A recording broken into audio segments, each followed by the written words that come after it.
¿Cómo están? Bienvenidas, bienvenidos al escenario del poder. Comienza Stock disponible por Vía X, conversaciones necesarias en este Chile que estamos escribiendo día a día, analizando, pero siempre tratando de llevar la reflexión ciudadana a tus living, a tus casas y a tu conciencia también como ciudadana y como ciudadano. Por ejemplo, ¿cuánto sabemos realmente sobre el crimen organizado? ¿Hace cuánto está instalado en Chile y cuánto ha penetrado en nuestras instituciones? ¿Cuál es la amenaza real que representa el crimen organizado para nuestra democracia? Y lo medular, ¿no? ¿Cómo actúa y cómo se debe combatir? Son interrogantes que aborda el libro Un virus entre las sombras, la expansión del crimen organizado y el narcotráfico en Chile, y cuyo autor, el ex policía y experto en la materia, Pablo Ceballos, nos acompaña y nos viene a hablar en este Living Ciudadano. ¿Cómo estás, Pablo? Bienvenido. Muchas gracias, Fred. Estoy bien. Te agradezco mucho este espacio para poder conversar estos temas que, como tú dices, deben ser vistos desde el punto de vista del ciudadano, sin asustar al ciudadano, sino entregando información al ciudadano. Sí, lanzas este libro, Pablo, en un momento muy atingente, ¿no? De que todos queremos saber qué significa realmente el crimen organizado y, como decías tú acá y lo pusimos ahí, cómo se combate. Más allá de la histeria obvia del momento, ¿no? ¿Cómo se racionaliza y cómo se reflexiona para llegar a un combate correcto del crimen organizado? Bueno, ese es el primer desafío. Yo creo que en ese desafío tenemos algunas culpas que tenemos que empezar a sacar como sociedad, ¿no?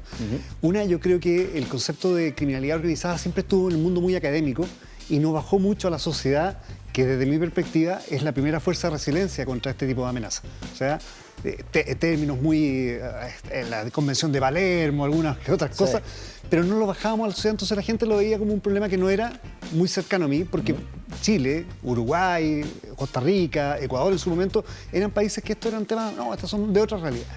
Entonces, quizás la mejor forma de decirlo, se explica un poco en el libro, que hay varios factores que van de la mano, una especie de tormenta perfecta.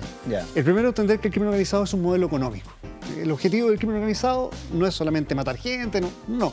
Es tomar las ganancias de las economías ilícitas e inyectarlo en los mercados formales. Ese es el objetivo esencial del modelo económico llamado crimen organizado. El método, en Latinoamérica, por ejemplo, lo que estamos viendo hoy día, es extremadamente violento y genera este impacto en la población. En otras realidades como la europea, en algunas zonas donde el crimen organizado está asentado, ya no hay tanta violencia o, como dicen los mismos criminales, se utiliza la violencia necesaria. Entonces, la primera definición creo que es eso, un modelo económico que tiene que afectar las economías formales a través del ingreso de ganancias de la economía ilícita. El crimen organizado es un modelo económico. Absolutamente. O sea, las economías van funcionando también en relación a lo que va aportando, entre comillas, ilícitamente el crimen organizado. Y es un paradigma, porque también es un desafío. Tú vas a zonas controladas por el crimen organizado y le empiezas a preguntar a esa gente, ¿le gustaría que el Estado volviera a tomar el control de esto? Y dices, no, si el Estado vuelve acá, ¿quién me contrata? ¿Dónde saco dinero? ¿Cómo hago esto? ¿Cómo hago este mercado? Entonces, es un desafío muy complejo.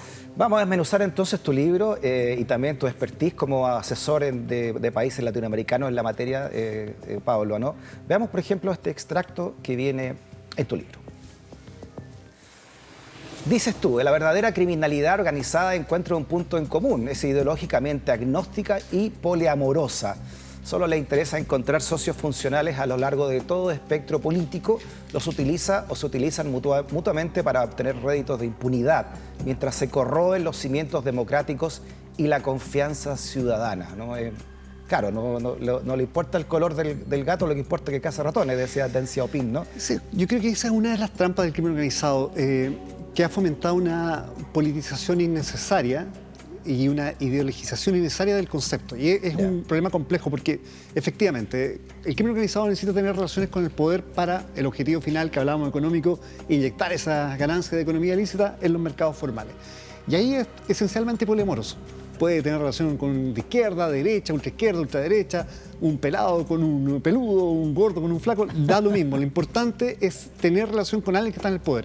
Y esas relaciones no son permanentes, sino en la medida que surja otro que tenga opción de entrar al poder, va a tener relaciones con eso. Entonces, la sociedad, hasta el momento, cuando empiezan a enfrentar estos fenómenos de crimen organizado, lo que ve de su clase política es que unos culpan a otros, se echan la culpa a otros, y este es un problema no de gobiernos, es un problema de Estado. ¿Y por qué es un problema de Estado? Porque la esencia del crimen organizado es prolongarse en el tiempo. Entonces, si uno saca una conclusión más o menos muy sencilla de pensar, puede que pasen varias de las sensibilidades políticas siendo gobierno y el problema va a continuar. Sí, qué bueno que haga esta reflexión, porque claro, se le echa la culpa a Sebastián Piñera por algo. ¿No? Ahí comenzaron la balacera, los muertos en la plaza de Maipú, la llegada de muchos inmigrantes venezolanos a destajo, digamos, y ahora se le echa la culpa a este gobierno. En fin, todos se van echando la culpa, y esto es un tema que pareciera que hay que combatirlo de otra manera, ¿no? Es que pareciera que para empezar a enfrentar el crimen organizado, lo que vemos nosotros en editoriales de prensa, en esta discusión política, pareciera que debiéramos retroceder mucho atrás para saber quién es el primer responsable y de ahí, desde esa responsabilidad, avanzar. ¿Y cuál es ese punto de partida que tú pondrías entonces? Mira, yo ¿De creo cuándo que se puede hablar de crimen organizado en Chile, al menos como lo conocemos hoy? Mira, yo quiero partir diciendo que el crimen organizado siempre ha estado presente en la historia de la humanidad y por lo tanto siempre alguna vez ha tenido presencia en Chile. Lo que nosotros estamos viendo hoy día es una dinámica de crimen organizado por organizaciones relativamente nuevas, como el Tren de Aragua, que avanzaron desde el territorio donde se encontraban en pocos años, ¿cierto?, producto de varios factores, llegan a países donde existe una delincuencia local diferente y ven ahí un mundo de oportunidades. Y en ese mundo de oportunidades criminales se está gestando lógicas de violencia irracional que hoy día nos tienen muy espantados, ¿no es cierto?, muy asustados, con varios muertos, 17, 18 muertos un fin de semana. Claro. Entonces, Lo que pasó hace un par de semanas. Lo que pasó hace un par de semanas. Pero en definitiva hay que tener cuidado porque estas dinámicas de violencia tienen también un tiempo de expiración. Cuando una organización criminal logra sentarse territorialmente, ya no va a ser necesario utilizar tanta violencia. Dijiste, se alimentan de ciertas y aprovechan ciertas oportunidades, ¿no? ¿Cuáles son las oportunidades que se están aprovechando en Chile? Bueno, siento que en Chile estaba pasando un fenómeno complejo. Nuestra delincuencia local está en un proceso de transformación, ¿cierto? En un proceso que están cambiando sus dinámicas, la forma de resignificar la cárcel. Hoy día la cárcel ya no es un accidente de trabajo para los criminales, sino es un mercado criminal paralelo donde pueden hacer extorsión. Si tienen el monopolio de la venta de drogas también puede expandirse. Entonces, tenemos un problema en el cambio de nuestra delincuencia local y el ingreso de una delincuencia emergente extranjera. Estas dos cosas tienen que al final chocar, ¿no es cierto? Y para hacerlo en sencillo, quizás podríamos utilizar una lógica darwiniana de la evolución. Solamente el que tenga mayor capacidad de adaptarse va a sobrevivir. Y si hoy día el modelo que más se utiliza es la violencia, el control del territorio y el potenciamiento de una marca, probablemente nosotros vamos a ver de nuestra propia delincuencia una copia de ese modelo. Tú dices por lo del Tren de Aragua, que ya es una marca. Es una marca que se ha instaurado como marca a través de la violencia, a través del control del territorio, de la diversificación de mercados criminales, y por lo tanto, como es un modelo exitoso, ciertas lógicas locales tradicionales pueden empezar a imitarla y eso solamente genera más violencia. Perfecto. O sea, todos dicen, no, somos del Tren de Aragua porque eso te da un prestigio y eso es alimentado también por los medios de comunicación. La responsabilidad también es nuestra como medios de comunicación. En general, digamos, hablando en general. Sí, ahí hay un componente súper interesante, Freddy. Yo creo que hoy día una de las características de esta nueva orden o nueva forma de entender el crimen organizado es que a ellos les interesa mucho potenciar su marca. Supongamos que esto es como una bolsa de comercio de las marcas. Perfecto. Entonces, la forma que ellos tienen de potenciar la marca son con acciones brutales. Pero cuando estas acciones se amplifican, ¿no es cierto?, diciendo el Tren del Agua está imparable, nadie puede controlarlo, sus líderes son terribles, lo que estamos haciendo es increíblemente como sociedad darle más fuerza a una estructura que necesita ser quebrada desde adentro. Por ejemplo, lo que pasó ahora en Quilicura Lampa, es que la misma fiscalía, el fiscal nacional atribuye a una guerra interna del Tren de Aragua. No necesariamente entonces puede ser así. Puede que estén usando la marca.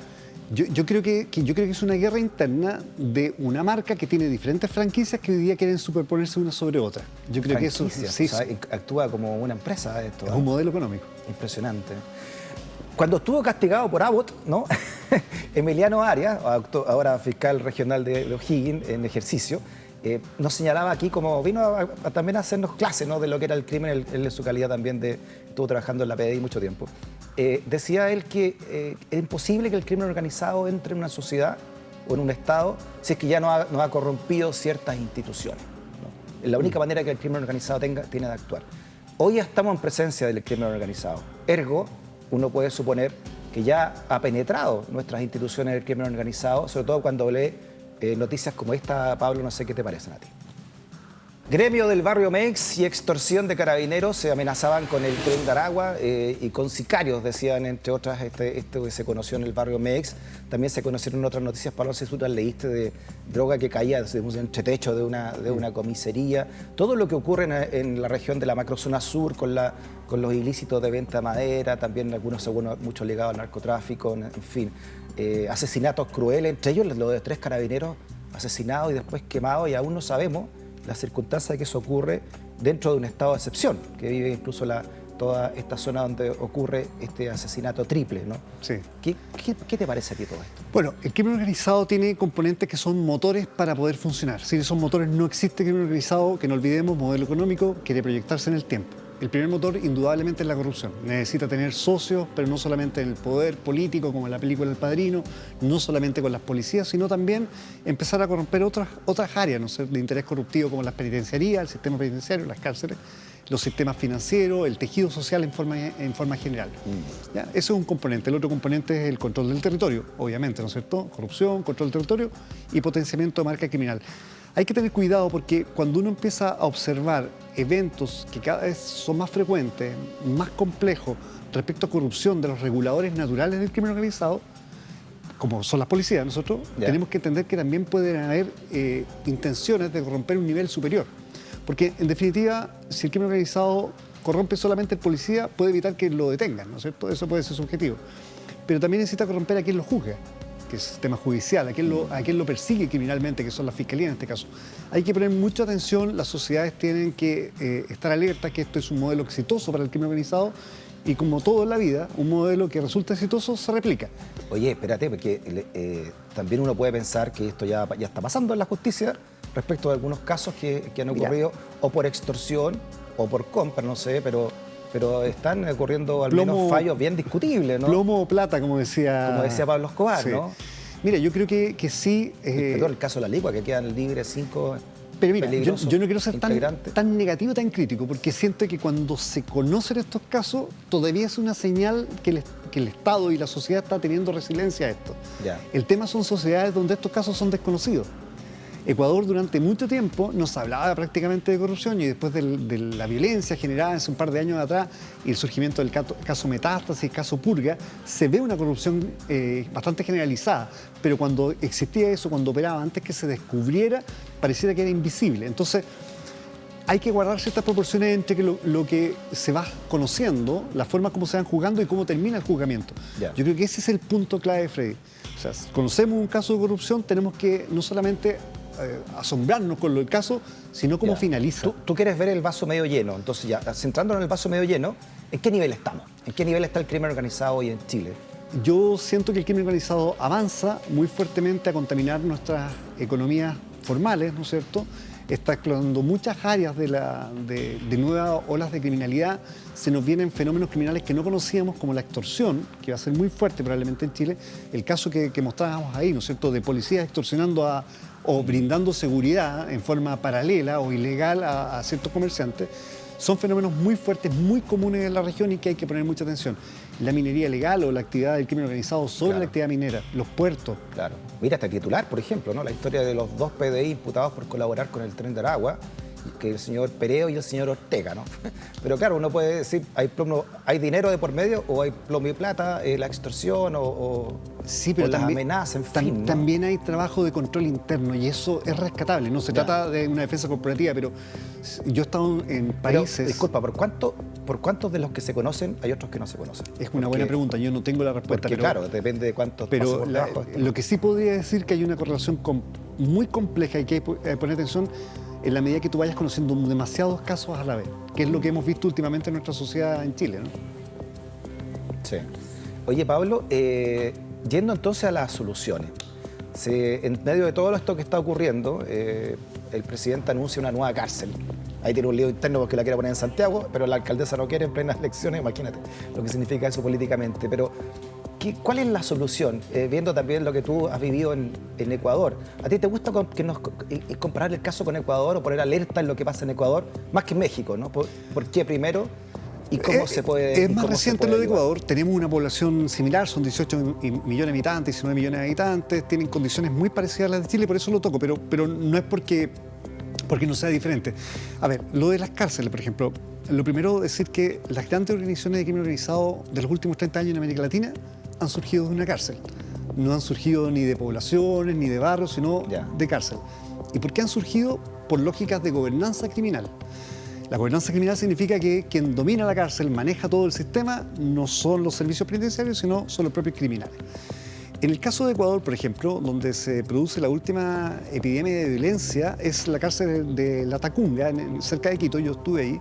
Es una cárcel muy moderna, ¿no es cierto?, pero que tenía lógicas de gobernanza criminal. Entonces, en la zona de mínima seguridad estaban los principales líderes criminales de la estructura, y en las zonas de máxima seguridad estaban los privados de libertad no asociados, a quienes les cobraban extorsión. Es terrible. Entonces, no va de la mano solamente la infraestructura. Se convierte en un headquarter de un, es un centro de mando y control del crimen organizado. El Tren de Aragua también funcionaba. El Tren de Aragua en el cárcel Tocorón era una ciudad donde el Estado ya no estaba presente.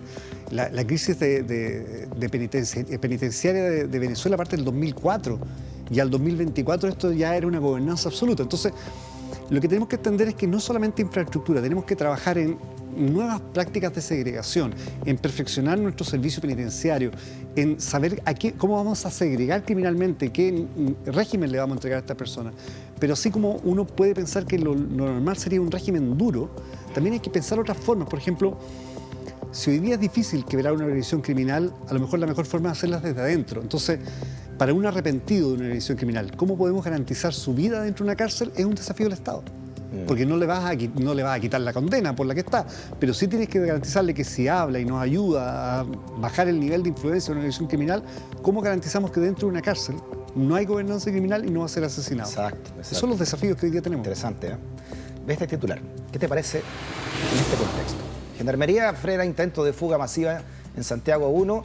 La situación derivó en motín y terminó con varios reos lesionados y 9 gendarmes heridos. Esto fue en marzo del 2020, ¿no? Todo lo que escondía este intento de fuga, ¿no? Y tú dices en tu libro, Pablo, el aspecto de mayor interés de este revelador y oportuno informe se relaciona con el motín e intento de fuga masiva que se logró frustrar, ¿no? Lo que leíamos recién en marzo del 2020.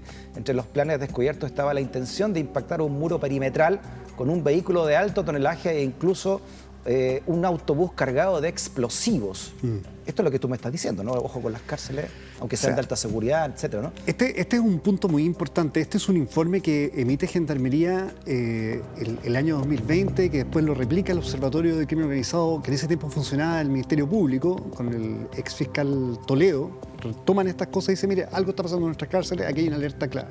¿Por qué? Porque normalmente en la delincuencia chilena, los módulos carcelarios, las galerías, las calles... Ahí estamos viendo el intento de fuga, ¿no? La imagen del marzo del 2020, hace 4 años. Y es importante este video, fíjate, porque como te contaba, en la lógica tradicional de Chile, las cárceles también eran una réplica de lo que pasaba en el medio libre. Entonces, los delincuentes asociados, por ejemplo, a la población X, vivían en el mismo módulo, no estaban divididos. Entonces, habían peleas entre módulos como habían peleas en las poblaciones.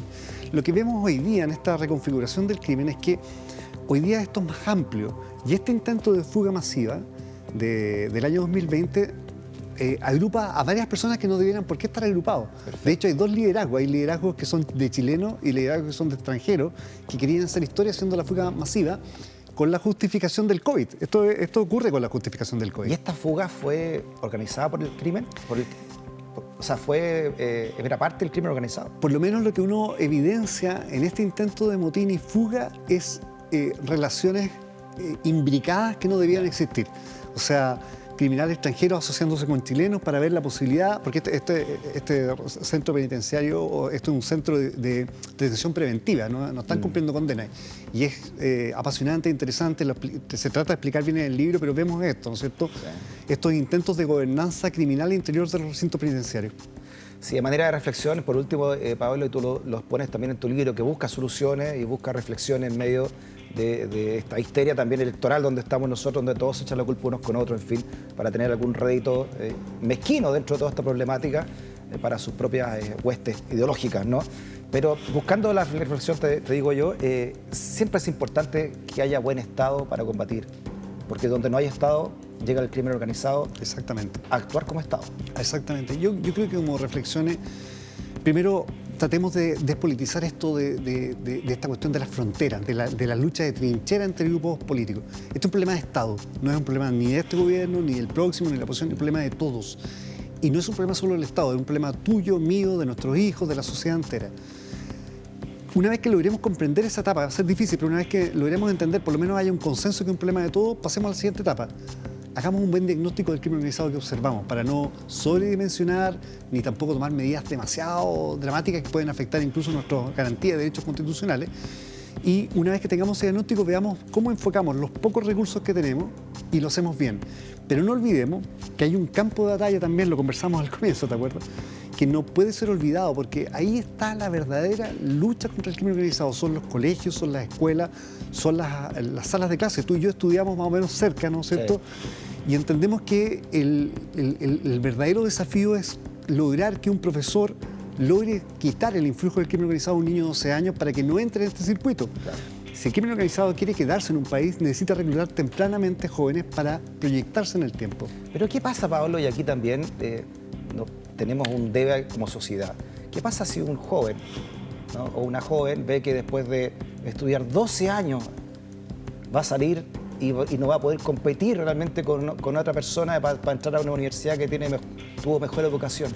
Ese es el desafío social. ¿Cuál es la movilidad social que no existe en Chile prácticamente? Ese quizás es uno de los desafíos. Hemos perdido mucho tiempo peleando entre nosotros en vez de enfrentar estos que son los verdaderos problemas que tenemos como sociedad. Porque así como tú planteas ese, hay uno previo. ¿Cómo convence a un niño de 12 años que no siga el modelo del narco que tiene, sino que siga estudiando para cumplir los años que le quedan en la enseñanza? Entonces, creo que llegó el momento de empezar a pensar serio y empezar a exigir mejor política, no menos política, porque cuando este tema de estas emergencias como la que vimos en Chile genera esta tendencia de todos son corruptos, todos son malos, todos son populistas, que se vayan todos, ¿no? El argentino, que se vayan todos.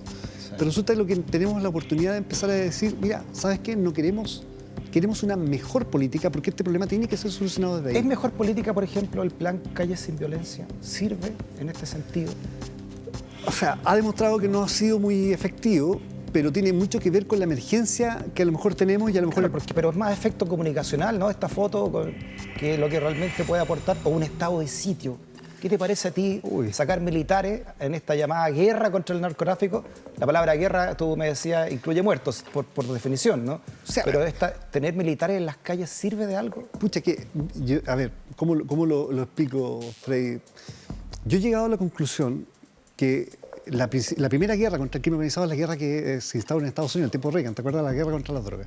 No tuvo un efecto real, ¿no? Fueron inversión, tiempo, dinero, vidas perdidas. O sea, más de 40 años y con mucha muerte. Y al final lo que lograron es, claro, disminuimos la cantidad de hectáreas de sembradío de coca, pero los criminales o los narcotraficantes lograron en menos hectáreas producir más.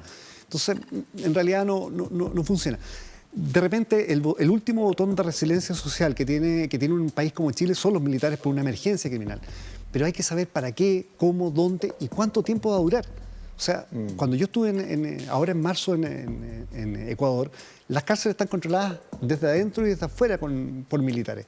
Al principio lograron bajar el nivel de violencia, pero hoy día se producen fugas, se han perdido armas, hay hombres corruptos. Entonces, yo creo que el primer paso de la resiliencia social somos nosotros, la sociedad, los observatorios de ciudadanos, para entender los fenómenos y para exigir que los recursos públicos sean bien empleados en la lucha de este crimen organizado. Más inteligencia que músculo, porque tú también lo pones en el libro. O una buena mezcla. La inteligencia de estas organizaciones es altísima, ¿no? O una buena mezcla entre inteligencia y músculo. Creo que una buena proporción. Que el músculo actúe después de la inteligencia. Absolutamente. Quiere, ¿no? Una buena distribución del diagnóstico, saber dónde lo empleamos y empleémoslo bien. Y un constante retroalimentación, un poco de autocrítica también es súper bueno. No podemos decir, vencimos la guerra contra el crimen organizado. Hace un tiempo atrás, ¿te acuerdas que lamentablemente partimos diciendo que habíamos logrado vencer la guerra al crimen organizado en mes? Claro, entonces, en Europa están siempre, ¿no? Ve lo que pasa en España. Hay una serie de Netflix, se la recomiendo, se llama La Línea, está en Netflix, donde habla cómo el narcotráfico se tomó el sur de España, no sé, la región de Cádiz, por ejemplo, la frontera con Gibraltar, que hay una población que se llama así, la línea, Sí. y que por ahí entra todo el mercado de seres humanos también, ¿no? Desde África, y el mercado del narcotráfico. Es un desafío tremendo. Sí, es bueno informarse de otras realidades, porque uno piensa, esto es solamente Latinoamérica. No, o sea, hay lugares que eran emblemáticos en Europa, turísticos, que hoy día son lugares con mucha violencia porque el crimen organizado encontró en eso una plaza criminal que no va a abandonar. Y esa es la lección. Perfecto. Cuando el crimen organizado encuentra un lugar, una economía, una plaza, un país rentable para ellos, no lo van a abandonar. Un virus entre las sombras, la expansión del crimen organizado y el narcotráfico en Chile, como lo estamos mostrando ahí en pantalla, de Pablo Ceballos, ¿no? Este libro que nos hace reflexionar y también nos hace entender una realidad en la cual estamos insertas y, según también tú dices, Pablo, tenemos todavía mucho tiempo, cada vez menos, ¿no? Pero tenemos por lo menos tiempo para seguir adelante, ¿no? Y que no nos corrompa como sociedad, porque se termina la democracia, es un riesgo para la democracia. Como Este tú es un decías riesgo también. esencialmente para la democracia y el Estado de Derecho como lo conocemos. Sí, pues empezar a vender libertad para tratar, entre comillas, de tener más seguridad es Muy peligroso. muy peligroso, ¿no? Es un juego, además, bastante mentiroso Y sin vuelta. y sin vuelta. Gracias, Pablo. Muchas gracias Hasta la a ustedes. próxima, que estés muy bien. Muchas gracias. Hacemos una pausa y a la vuelta, ¿en qué estará pensando el guionista de Chile? No te vayas de la cinta.